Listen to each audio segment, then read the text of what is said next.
Hello guys, science study by Reena Raj की class में आपका बहुत बहुत स्वागत है।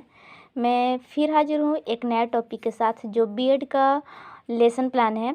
तो बीएड का लेसन प्लान किस तरह से बनाएंगे मैं आप लोग को उसी के बारे में बताऊंगी।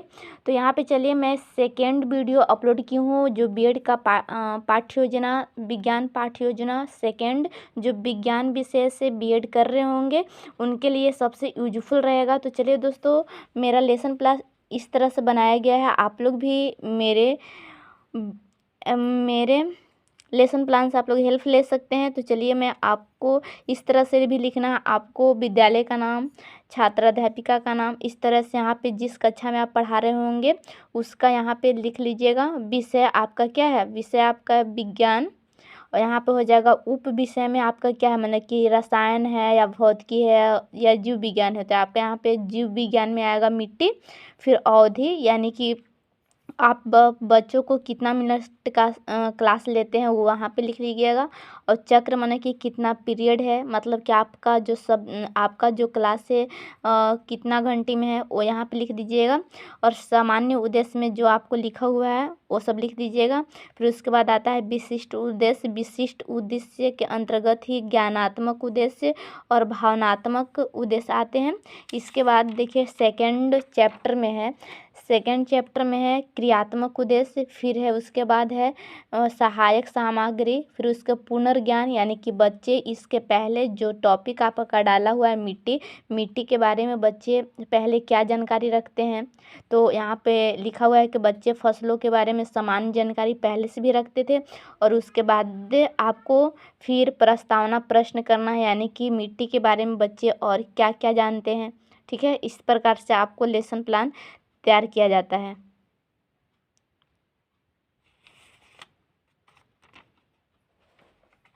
उसके बाद देखिए, थर्ड चैप्टर में है कि शिक्षण बिंदु, यानी कि शिक्षण बिंदु है। फिर उसके बाद है छात्राध्यापिका क्रिया, फिर छात्र एवं छात्र अनुक्रिया, फिर श्यामपटकार, फिर शिक्षण विधियाँ, यानी कि पढ़ाने के अब यहाँ से आपका सबसे बेस्ट पॉइंट आता है कि शिक्षण बिंदु में आपको आप क्या बच्चों को पढ़ाना चाहते हैं। जैसे में आप अभी जो प्रकरण में लिखे हैं मिट्टी, तो उसके बाद मिट्टी के बारे में क्या पहले पढ़ाइएगा, तो मिट्टी की परिभाषा का व्याख्या करेंगे। यानी कि जो टॉपिक सबसे पहले बताइएगा उसको यहाँ पे लिखना है। जो टॉपिक पढ़ाना चाहते हैं वो शिक्षण बिंदु में लिखिएगा। फिर उसके बाद जो भी कुछ उससे रिलेटेड जो क्वेश्चन कीजिएगा वो इसमें लिखिएगा, छात्राध्यापिका क्रिया में। उसके बाद बच्चे के द्वारा जो बताएंगे वो इसमें लिखिएगा। फिर उसके बाद आप हो सकता है तो कुछ बच्चे नहीं बता पा रहे होंगे तो उन लोग के लिए आप बोर्ड पर लिखिएगा श्यामपटकार, यानी कि बोर्ड पर यहाँ पे ब्लैक पेपर में ली हूँ, ये मार्केटिंग में मिल जाएगी। तो आप लोग इस तरह से चिपका करके लिखने में थोड़ा सा आपका लेसन प्लान देखने में अच्छा लगेगा। और शिक्षण विधियाँ का मतलब होता है कि प्रश्नोत्तर विधि होती है, प्रश्नोत्तर विधि होता है, अस्पष्टीकरण विधि होता है।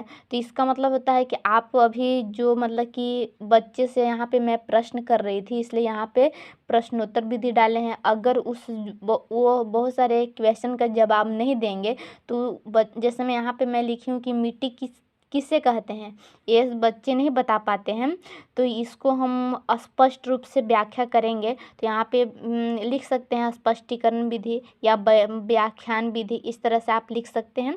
तो इस प्रकार मेरा अब यहाँ पे चौथा